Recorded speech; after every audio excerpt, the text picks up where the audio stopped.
Tout savoir en 24 minutes. En manchette, dans cet épisode, fin atroce pour une aînée de 92 ans. Les routes du Québec sont plus mortelles que jamais. Une autre tuile tombe sur la télé québécoise. Tout savoir en 24 minutes. Tout savoir en 24 minutes. Bienvenue au Tout savoir en 24 minutes. Bonjour Jean-François. Allô Charlotte. Donc, fin atroce pour une aînée de 92 ans en CHSLD. C'est une nouvelle qu'on ne devrait plus avoir à faire en 2023, malheureusement. Mais une dame est décédée tragiquement dans un CHSLD. Elle s'est étouffée en mangeant, un sandwich. Au premier coup d'œil, on pourrait parler d'un incident, d'un accident, mais selon la famille, c'est seulement le dernier incident à accabler la résidente. En fait, selon les proches de Mme Etier, le CHSLD a multiplié les manquements dans la semaine précédant la mort. Ça commence par une chute dans les escaliers en pleine nuit. La porte qui aurait dû être protégée, qui aurait dû protéger les résidents n'était pas verrouillée. La dame de 92 ans, je te le rappelle, s'est fracturé le bras à 2 endroits. En plus, personne ne peut dire combien de temps exactement ça l'a pris avant de s'apercevoir qu'elle était là. Et à cause de son âge, il n'était pas question d'une opération. Alors, le docteur lui a prescrit un puissant antidouleur, mais tiens-toi bien là. Le CHSLD n'a pas lu le dossier et donc lui a pas donné de médicaments. À la place, les employés l'ont attaché pour l'immobiliser. Tu sais, Jean-François, c'est vrai que les personnes qui souffrent de pertes cognitives représentent un défi supplémentaire pour le personnel de la santé, mais il faut en tenir à la contention. Mais dans ce cas-là, avec les bras fracturés à 2 endroits, on se doute de ce que Mme Etier a dû endurer. Je termine en te disant que la famille, évidemment, veut des réponses, d'autant plus que le CHSLD du Boisé-Sainte-Anne-Thérèse est sous tutelle par Québec.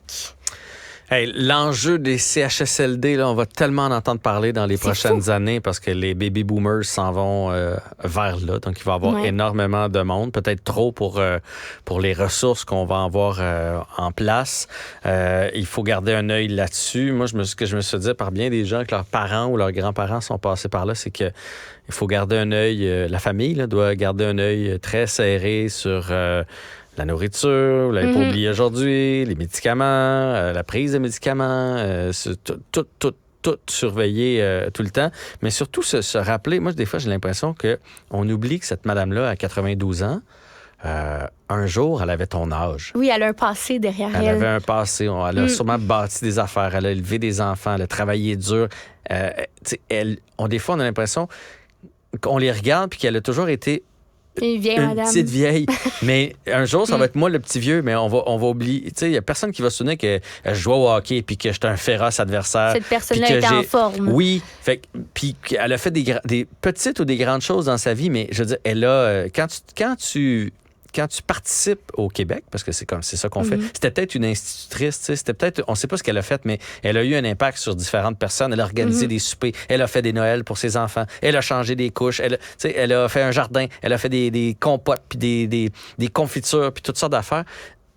On doit mourir dans la dignité et vieillir surtout dans la dignité. Fait que, tu sais, il faut pas voir cette petite madame-là en disant, de toute façon, là, elle est rendue à la fin. Tu sais. Elle est rendue là. Non, il faut absolument prendre soin de ces gens-là et trouver des façons pour que ce soit mieux régi et trouver des propriétaires responsables de ces CHSLD et de bons employés aussi qui ont ça à cœur. Puis là, moi, je le dis, là, je ferais pas ça dans la vie. Ils ont toute mon admiration, ceux qui font ça, mais il faut bien les rémunérer puis il faut trouver des gens compétents puis que ça leur tente vraiment de faire ça.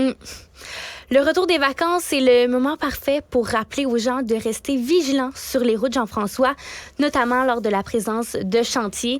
C'est ce que souligne le PDG de la CNESST, Manuel Houdard, alors que 5 personnes ont perdu la vie sur les routes du Québec durant le dernier week-end des vacances de la construction.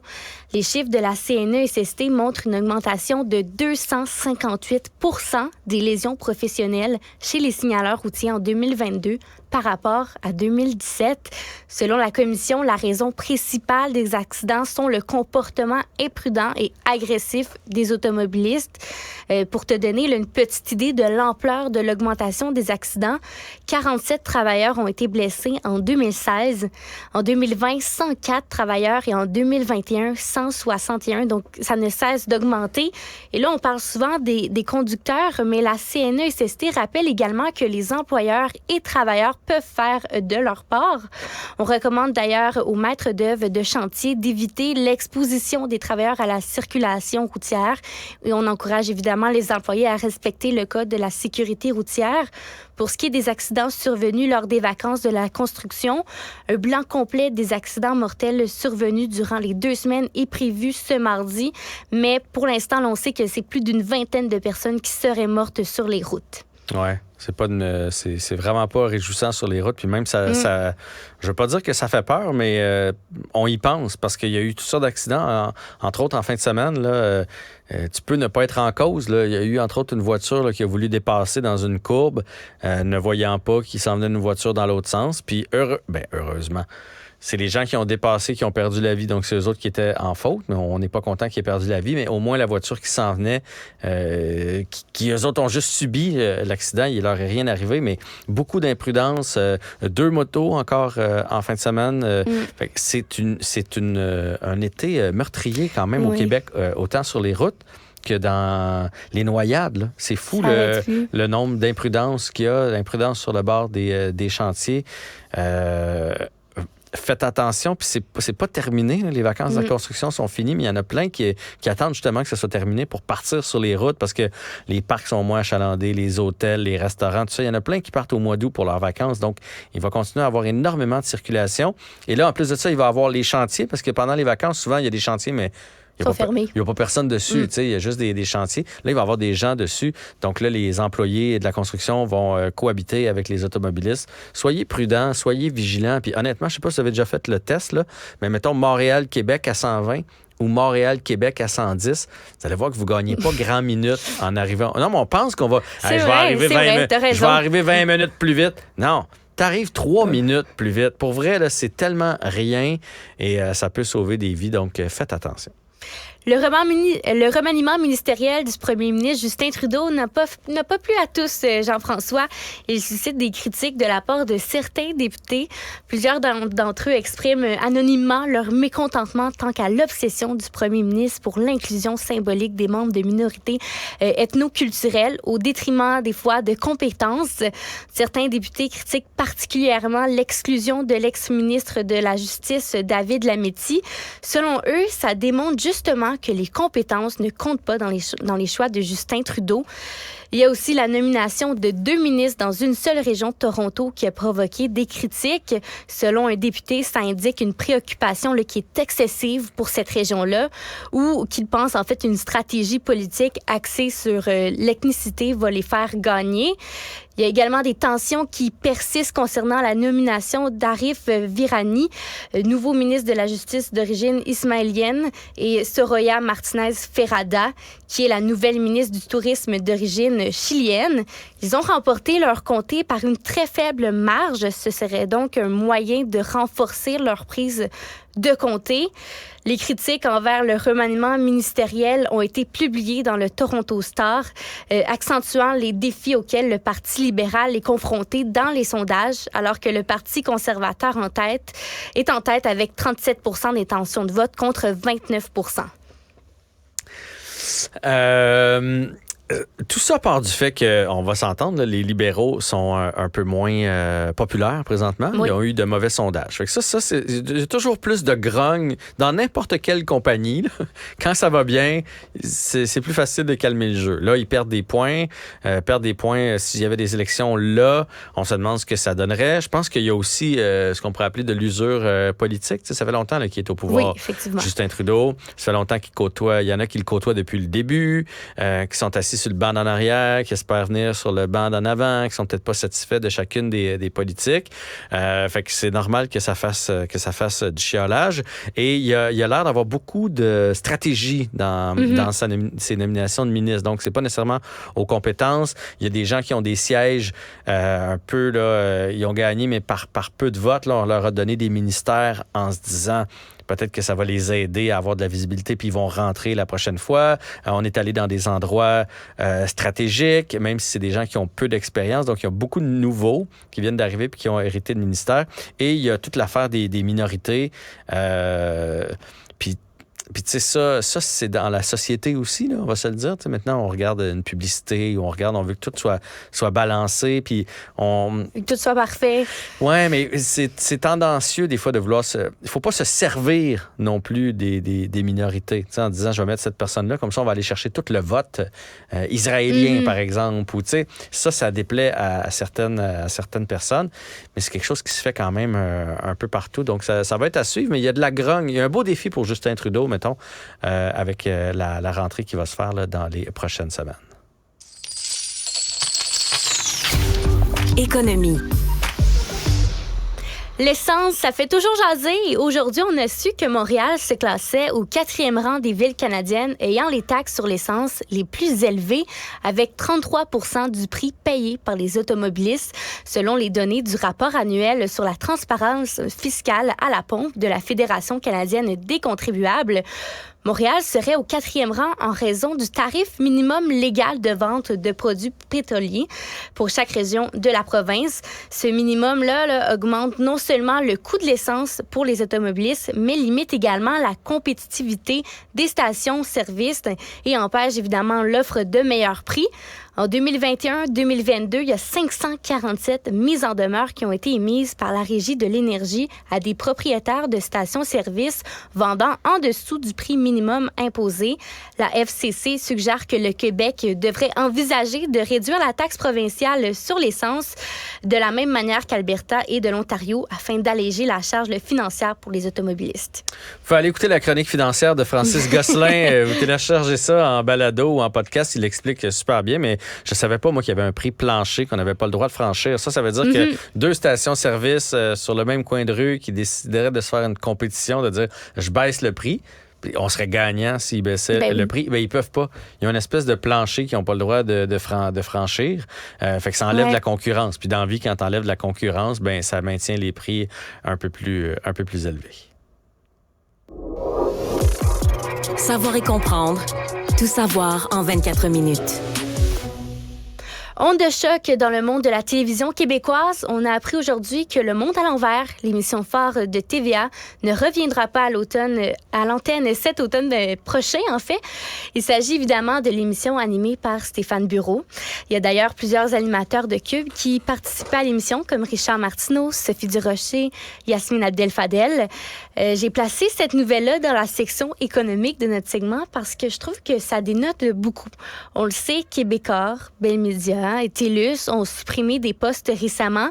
C'est très difficile pour les entreprises de télécommunications en ce moment. Le marché est difficile, la concurrence est féroce à tous les niveaux et malheureusement, en bout de ligne, c'est des émissions comme ça qui font les frais, mais c'est aussi des artisans d'ici. En fait, il faut penser à toute l'équipe qui travaille derrière les caméras, les techniciens, les recherchistes. Bref, c'est une nouvelle qui est triste pour le domaine et on peut seulement espérer que la situation va s'améliorer dans les semaines, les mois à venir qui s'en viennent. Jean-François, tu es dans le domaine artistique depuis très longtemps quand même. Tu as vu les changements qui s'opèrent. Qu'est-ce que tu en penses? Tu dois connaître des gens qui travaillent, qui ont tout simplement décidé de jeter la serviette, de quitter le milieu. C'est hyper difficile présentement dans le monde de la télé, le monde de la radio aussi pour différentes raisons. Puis tu sais, les gens remarquent pas toujours, là, mais les émissions, les saisons sont de plus en plus courtes. Tu sais, je te donne un exemple, là, mettons Luc Sonnet dans le temps quand il faisait La Guerre des clans, parce que c'est une émission que je connais beaucoup. Il faisait 200 émissions par année au début. Puis après ça, 180. Puis moi, quand je l'ai pris, c'était rendu 140. Puis quand je l'ai quitté à la fin, c'était 100. Là, ils rapetissent les saisons. Ils passent plus de reprises pour que ça coûte moins cher. Les plateaux télé, il y a de moins en moins de monde dessus, de moins en moins d'équipes en arrière. Parce que les revenus sont pas là. On ne sera pas de cachette. Là, puis j'imagine que tu es un peu comme ça, là, mais les jeunes de votre âge, ça écoute toutes sortes de plateformes, ça écoute en ligne. C'est la télé traditionnelle comme on la connaît. Bien, c'est appelé à changer. Après ça, on veut-tu se battre avec ça ou faire avec, puis trouver des façons de se réinventer. Puis ce que ça fait aussi, c'est que quand quelqu'un était hot, ben, il y avait son projet, là, mettons, de 200 émissions par année, puis tu n'avais plein ton casque. Tu n'avais pas le temps de prendre d'autres contrats. Mais là, maintenant, comme les saisons sont courtes, ben, la personne fait « Ah, ben, crème, je vais aussi aller travailler à la radio parce que hey, j'ai un peu de temps, puis je vais prendre un autre petit show de 13 émissions sur une chaîne spécialisée. » Donc, la personne hot travaille beaucoup, les autres travaillent moins. Puis c'est la même chose pour les gens derrière, les recherchistes. Au lieu d'avoir un contrat à l'année parce que tu as 200 émissions à faire, 200 émissions, parce qu'il n'y a pas de S, ben, si tu en fais 100, ça veut dire que tu fais « Ah, mais je vais sauter sur un autre contrat après. » Donc, tout ça, il y a de plus en plus d'automatisation aussi, donc des caméras fixes. Il n'y a pas de caméraman en arrière. On réduit en régie. Et c'est la même chose dans les radios. Là. Vous seriez surpris d'aller dans les locales de radio, à quel point c'est préenregistré, à quel point il n'y a pas d'animateur, tout est dans l'ordinateur, tout roule tout seul. Il reste quelques shows de pointe, des shows parlés, mais sinon, là, il y a beaucoup, beaucoup de shows traditionnels qui sont en train de disparaître. Puis ça, c'est plate, non seulement pour la qualité de la radio, mais aussi pour tous les gens qui font les écoles de radio, parce que là, ce que ça fait, c'est qu'il y a moins de place à Montréal, dans le gros marché. On voit des Annie Villeneuve qui s'en vont en région, Maxime Landry en région. Fait que là, ils s'en vont en région, mais ça enlève des jobs, souvent des gens qui ont étudié à Jonquière en radio, qui n'étaient pas nécessairement assez connus pour s'en venir à Montréal, puis qui s'en allaient en région pour faire de la radio. Puis là, on est en train aussi de gruger. Puis quand une émission est faite à Montréal, mais préenregistrée et distribuée sur tout le réseau à travers le Québec, mais ça, c'est un animateur qui travaille, un seul metteur en ondes, et puis souvent, c'est préenregistré. Fait que tout ça est en mouvance, puis il va falloir s'y habituer, mais on a toujours dit beaucoup d'appelés, peu d'élus dans le showbiz. Oui. Et ça va être encore plus vrai dans les prochaines années. Le Monde. Le service de sécurité ukrainien a annoncé avoir arrêté une informatrice des services secrets russes qui collectait des informations sur la visite prévue du président Volodymyr Zelensky dans une région de l'Ukraine proche de la ligne de front. Selon le service de sécurité ukrainien, le SBU, la femme travaillait dans un magasin sur une base militaire et tentait d'obtenir l'heure et les lieux de l'itinérance prévue du président dans la région en vue d'une éventuelle attaque aérienne massive. Des messages téléphoniques, des notes manuscrites liées à des activités militaires ont été saisis en sa possession. Le président Zelensky a été informé de cette tentative d'attaque et a souligné l'engagement du service de sécurité ukrainien dans la lutte contre les traîtres en Ukraine. Le service a également pris des mesures de sécurité renforcées pour la visite présentielle, en fait, et a arrêté la femme en flagrant délit, comme on dit, alors qu'elle tentait de transmettre ces informations au service secret russe. Elle a été accusée de diffusion non autorisée d'informations militaires et pourrait encourir jusqu'à 12 ans de prison. On se rappelle tous de l'histoire de George Floyd. Eh bien, une nouvelle vient tout juste de tomber aujourd'hui. Tou Thao, l'ancien officier de police de Minneapolis qui contrôlait la foule lors de l'arrestation mortelle de M. Floyd en 2020, a été condamné à 4 ans et 9 mois de prison pour complicité de meurtre au 2e degré. Le jugement a été rendu après que M. Thao a été reconnu coupable d'avoir aidé et encouragé l'homicide involontaire. Avant sa condamnation, M. Thao a exprimé ses regrets dans une déclaration au tribunal, déclarant qu'il n'avait pas l'intention de nuire à quiconque et qu'il avait fait de son mieux. Il a également partagé son voyage spirituel depuis la mort de M. Floyd, prononçant un sermon religieux devant le tribunal. Mais malgré tout, le juge a critiqué le manque de remords et de responsabilité manifesté par M. Thao dans son discours. Le juge a également souligné qu'il avait un rôle d'officier supérieur expérimenté et aurait pu intervenir pour sauver George Floyd. La condamnation de Thao marque donc la fin d'une série de procès pour les anciens officiers impliqués dans la mort de George Floyd, tous ayant été reconnus coupables de crimes à différents degrés de responsabilité. Pour vrai, ça me touche quand même cette nouvelle-là parce que c'est c'est quand même pas lui qui l'a fait. Là. Il était là, lui, il avait pas d'intention. Mais en même temps, tu penses qu'il va passer les prochains 4 ans et 9 mois en prison. Là. Mais j'ai parlé avec... j'ai des amis policiers, puis ils m'ont dit que c'est un peu ton devoir si tu te rends compte que ton coéquipier tilt, je vais dire ça comme ça, ou qui fait une mauvaise procédure ou qui se contrôle plus ou peu importe, c'est ton devoir d'intervenir. Puis c'est pour ça d'ailleurs que souvent ils vont demander de travailler avec la même personne parce que tu finis par te connaître, tu finis par être capable de dire les choses, d'aller le chercher puis de pas avoir peur qu'après ça ils s'en prennent à toi ou quelque chose, tu sais, de bien se connaître entre équipiers. Mais c'est ton rôle de le faire, surtout que dans ce cas-là, ça a duré comme tu sais, longtemps là, avec George Floyd. C'est pas comme mettons quelqu'un qui sort son arme, là, tu sais, tu peux pas intervenir. Il y avait un temps de réaction qui aurait pu arriver. Là, après 3-4 minutes, il aurait pu se dire, bon, mais là, c'est assez, j'interviens. Tu sais, il est en train de faire quelque chose qu'on n'est pas supposé faire. Puis, il l'a pas fait, mais il en paye le prix cher. Bon, vous allez dire que George Floyd aussi a payé le prix cher. Oui. Effectivement, tout ça est très malheureux. Jean-François, je veux terminer par une nouvelle un peu champ-gauche, comme on dit. Tu le sais certainement, les dernières années n'ont pas été faciles pour Marie-Pierre Morin. Entre les accusations d'agression et de harcèlement, l'animatrice a perdu plusieurs contrats, mais elle a encore plus perdu, elle a perdu son public.